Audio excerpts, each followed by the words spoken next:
大家看一下，这是石家河出土的加工工具，那为什么中间打个孔啊？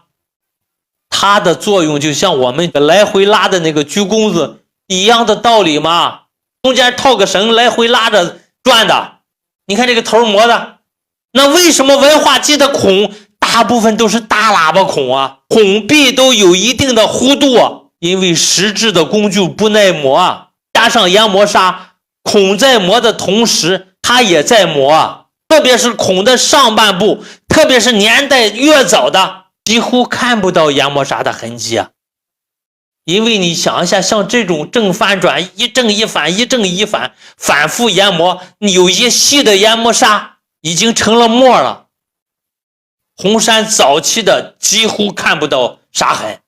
为什么？后期又用这个石磨石加水，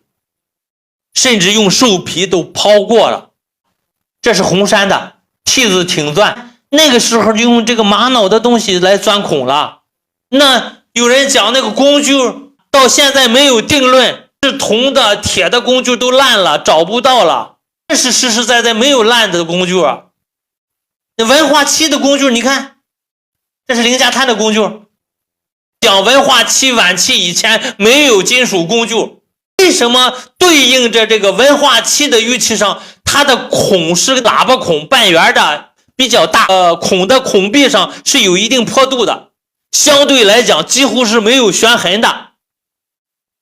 工具有关系啊。你看我们推断哪个时期用什么样的工具包裹配合着冶金石是有据可查的。